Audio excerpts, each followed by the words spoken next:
sweet like a buttercup. You're a Barbie doll. Show them all what I'm made of. Strut down the hall. Won't stop till I get enough. All right, get this. Imagine you're at the Emirates, right? Arsenal, Aston Villa. Oh, the atmosphere. It's electric. Yeah. The tension, you can cut it with a knife.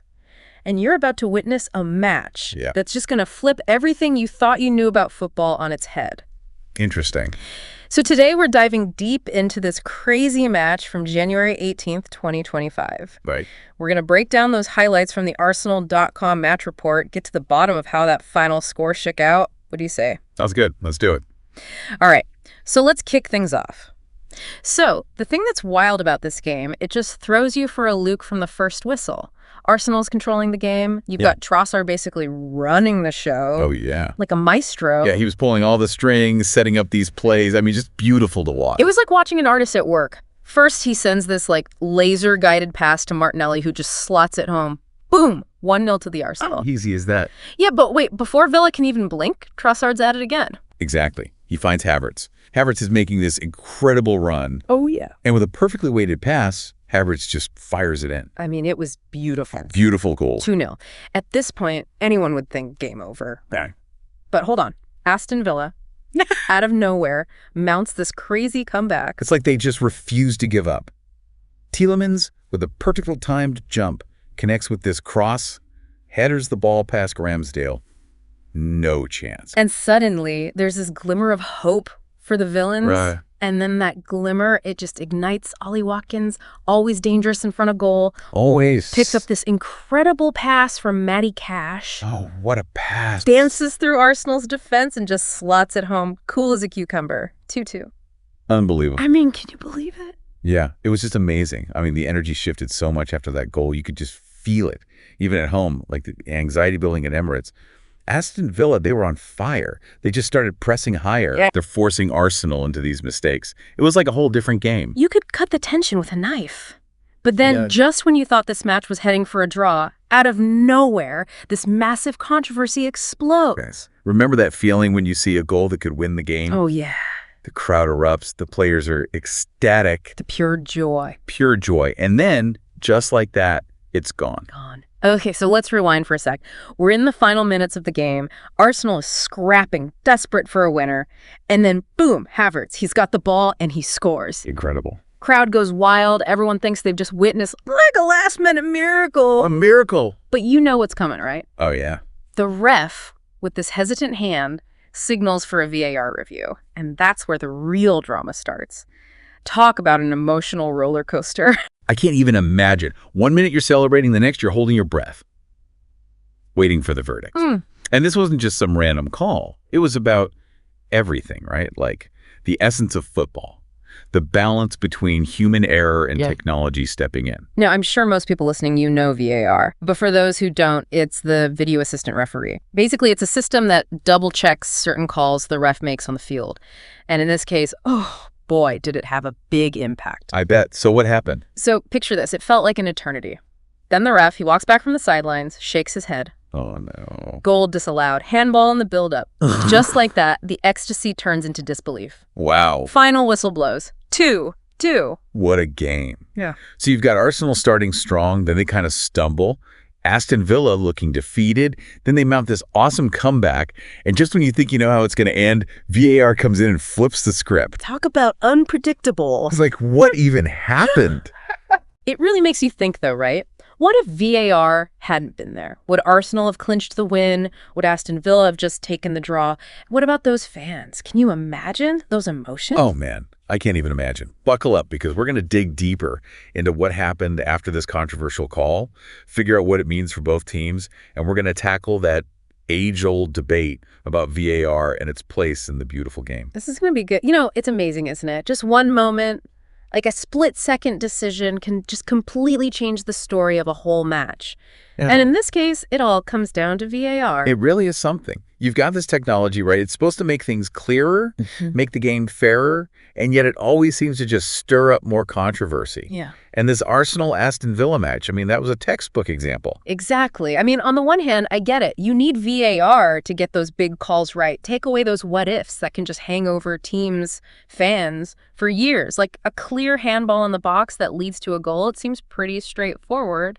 Yeah, I mean, you got to have something, Yeah. right, to get it right. Yeah. But then there's this, like, nagging feeling Oh, yeah. that maybe, just maybe, we're losing something in the process.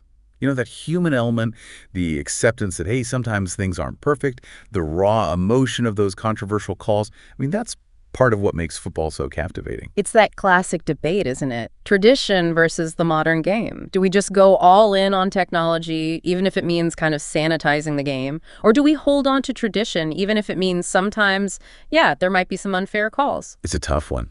I don't think there's an easy answer. I mean, this match, it really shows that it's not just about right call or wrong call. It's bigger than that. It's about the soul of football, how we want to experience it. Yeah, because let's be real. Part of what makes football so great is that it's unpredictable. The possibility that a single call, maybe even a bad one, can spark debate for weeks. That's what we talk about, right? At the pub, arguing with our mates, analyzing it on podcasts like this. Exactly. Yeah. Imagine if every decision was perfect, totally objective, no room for argument. Would we even be as passionate about the game? Would we even have those legendary moments, those controversial calls that have become part of football history? Yeah, the hand of God, the ghost goal. I mean, those moments, as controversial as they were, they're part of what makes football football. Right. Think about it from the fans' perspective.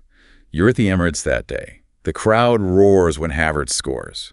Then the collective heartbreak when it's disallowed, those raw emotions. I mean, that's the heart and soul of the football experience. It's that shared roller coaster, the highs, the lows, the moments of pure joy and those crushing defeats.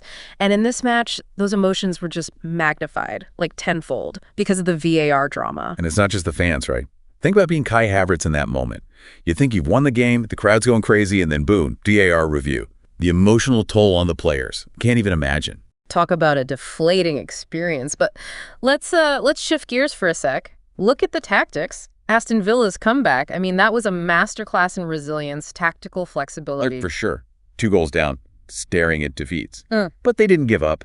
Their manager makes some adjustments, they start pressing higher, and they find a way to exploit Arsenal's weaknesses. It was amazing to watch how they turned the tide. And speaking of amazing, Leandro Trossard, his playmaking, what a joy to watch. Those 2 assists in the first half, pure magic. He was in control, finding those pockets of space, delivering these pinpoint passes, like he could see the whole game unfolding before anyone else. And for Aston Villa, you got to give it up for Ollie Watkins. That goal, pure striker's instinct. Oh, yeah. The way he read the pass, the composure in front of goal, clinical. He was a nightmare for Arsenal's defense, always lurking, waiting for his chance. And you can't forget Yuri Tielemans, that header, a thing of beauty. Perfectly timed, powerfully executed. Those moments of individual brilliance, they can often make all the difference in a close match. But let's zoom out for a second. What does this draw mean for these teams? You know, big picture in the league standings. Well, for Arsenal, it's a missed opportunity, isn't it? They're at home, 2-goal lead, let it slip away. Dropping points like this, especially against a team like Villa who are scrapping to climb the table, could come back to bite them later in the season. Especially if they're hoping for a top spot, which, let's be honest, they probably are. This draw, it could really hurt their title chances. Definitely. But for Aston Villa, this draw, it's almost like a win. Coming back from 2 goals down at the Emirates, that's huge for their confidence. Shows their resilience, their fight. It could be a turning point for their season. Yeah, it could give them that momentum they need to push for a higher spot in the table. But it also makes you wonder how this result affects both teams going forward, you know, mentally. Right. Will Arsenal bounce back from this, or will they start to doubt themselves? Will Villa ride this wave of momentum, or will they get complacent? We'll see how it plays out, but it's incredible how one match, a single VAR decision, can have such a big impact on and off the pitch. Yeah, but that's football, right? It's never just about the final score. It's about the stories, the emotions, the individual moments that happen within the game. And this Arsenal-Aston Villa match, with all the twists and turns, it was a perfect example of that. Definitely. It's interesting, right? As we've been breaking down this match, I keep thinking about how technology, like VAR, has changed things for us as fans. Like how we actually experience the game. It's a big question. I mean, on the one hand, VAR is supposed to make it better, right? Yeah. Better calls, less controversy, the whole thing's fairer. But is it really that simple? Yeah, sometimes I miss those good old-fashioned arguments. Was it a foul in the box or not? Back when we had to wait till the final whistle to know for sure. There was something about that, wasn't there? For sure. There's something about embracing the imperfections, accepting that, hey, refs are human, they make mistakes, it's part of the game, adds to the drama, the unpredictability, gives us something to talk about after. And it's not just nostalgia either. Think about the atmosphere in the stadium. With VAR, there's this pause, this weird moment of waiting while everyone holds their breath to see what happens. Yeah. It kind of kills the energy sometimes, You're right. There's a certain spontaneity that gets lost when every big moment has to be reviewed. It's like watching a movie, but someone keeps hitting pause and rewind. It messes with the flow, the emotional buildup. But on the other hand, you could say VAR adds a whole other layer of suspense. Those moments when everyone gasps as the ref signals for a review? That can be just as exciting as a goal. I mean, yeah, true. It's a different kind of drama, a different way of experiencing the game. And sometimes VAR gives you those incredible angles of those replays, stuff we would have never seen before. Yeah, it's like having this magnifying glass on the key moments of the match gives us insights we could have only dreamed of. And it sparks some really interesting conversations about the rules, how they're interpreted, the finer points of the game. And that's what I think makes the VAR debate so interesting. It's not just about technology. It's about, the philosophy of the game. Right. How much control should technology have over something we love? What are we gaining and losing? Big questions, and we're going to keep wrestling with them as VAR keeps evolving. Who knows what the future holds? Maybe we'll have even more sophisticated systems, real-time analysis, AI calling the shots. Yeah, who knows? It's an exciting time to be a fan, that's for sure. We're in the middle of a technological revolution that's changing how the game is played, how we experience it, even how we understand it. Well said. So, to wrap up our deep dive into this crazy Arsenal-Aston Villa match, I think the big takeaway is this. Technology like VAR might be changing things up, but the heart of football, that passion, the drama, the unpredictable nature of it all, that's not going anywhere. And as we saw in this match, sometimes those things, they're actually amplified, made even more intense by the very technology that seems to be challenging them. It's a strange thing, and it's going to continue to shape the game we love. This has been a fantastic discussion. I always learn so much doing these deep dives. Thanks for joining me on this journey through the ups and downs of the Arsenal-Aston Villa clash. Until next time, keep your eyes on the ball, and don't be afraid to question what you think you know about the game. Sound the alarm. I'm coming up. We'll have a ball. I'm sweet like a buttercup. You're Bobby doll.